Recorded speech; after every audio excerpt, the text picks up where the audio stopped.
The next moment, a hideous, grinding speech, as of some monstrous machine running without oil, burst from the big telescreen at the end of the room. It was a noise that set one's teeth on edge and bristled the hair at the back of one's neck. The hate had started. As usual, the face of Emanuel Goldstein, the enemy of the people, had flashed onto the screen. There were hisses here and there among the audience. The little sandy-haired woman gave a squeak of mingled fear and disgust.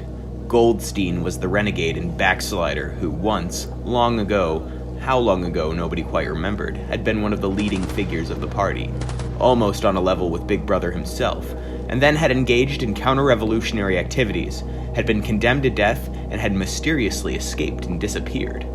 The programs of the 2 Minutes Hate varied from day to day, but there was none in which Goldstein was not the principal figure. He was the primal traitor, the earliest defiler of the party's purity. All subsequent crimes against the party, all treacheries, acts of sabotage, heresies, deviations, sprang directly out of his teaching. Somewhere or other he was still alive and hatching his conspiracies. Perhaps somewhere beyond the sea, under the protection of his foreign paymasters. Perhaps even, as it was occasionally rumored, in some hiding place in Oceania itself. Winston's diaphragm was constricted. He could never see the face of Goldstein without a painful mixture of emotions. It was a lean Jewish face, with a great fuzzy aureole of white hair and a small goatee beard. A clever face, and yet somehow inherently despicable, with a kind of senile silliness in the long thin nose, near the end of which a pair of spectacles was perched. It resembled the face of a sheep, and the voice too had a sheep-like quality. Goldstein was delivering his usual venomous attacks upon the doctrines of the party, an attack so exaggerated and perverse that a child should have been able to see through it, and yet just plausible enough to fill one with an alarmed feeling that other people, less level-headed than oneself, might be taken in by it. He was abusing Big Brother.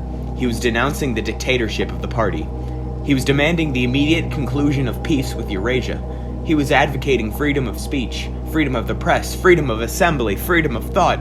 He was crying hysterically that the revolution had been betrayed, and all this in rapid polysyllabic speech, which was a sort of parody of the habitual style of the orators of the party, and even contained newspeak words, more newspeak words indeed than any party member would normally use in real life.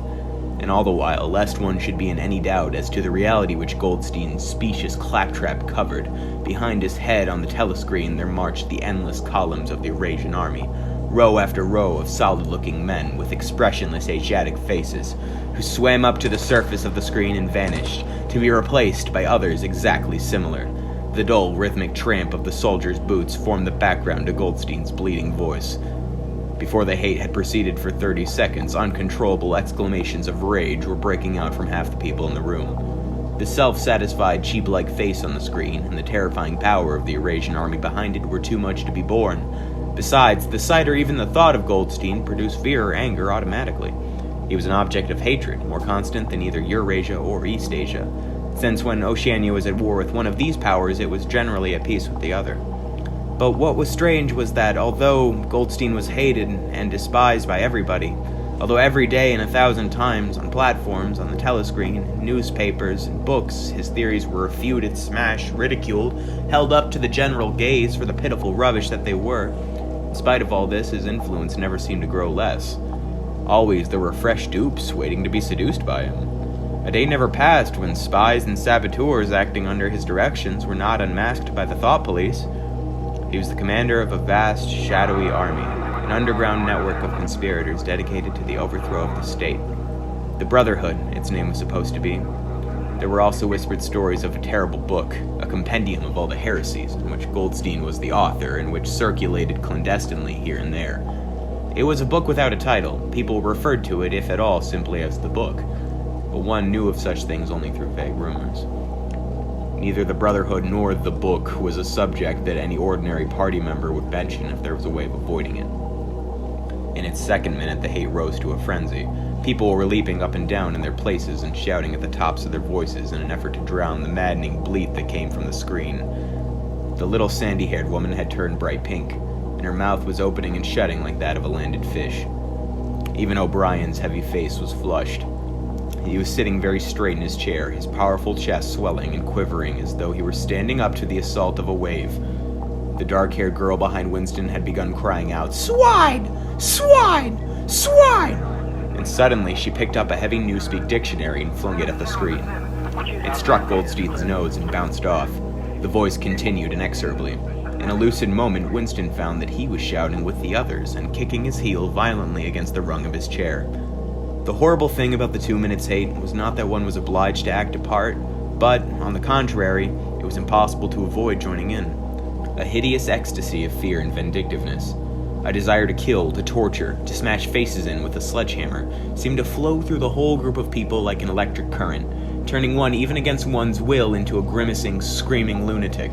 And yet the rage that one felt was an abstract, undirected emotion which could be switched from one object to another like the flame of a blow lamp. Thus, at one moment, Winston's hatred was not turned against Goldstein at all, but on the contrary against Big Brother, the party, and the thought police. And at such moments his heart went out to the lonely, derided heretic on the screen, sole guardian of truth and sanity in a world of lies. And yet the very next instant he was at one with the people about him, and all that was said of Goldstein seemed to him to be true. At those moments, his secret loathing of Big Brother changed into adoration, and Big Brother seemed to tower up, an invincible, fearless protector, standing like a rock against the hordes of Asia. And Goldstein, in spite of his isolation, his helplessness, and the doubt that hung about his very existence, seemed like some sinister enchanter, capable by the mere power of his voice of wrecking the structure of civilization.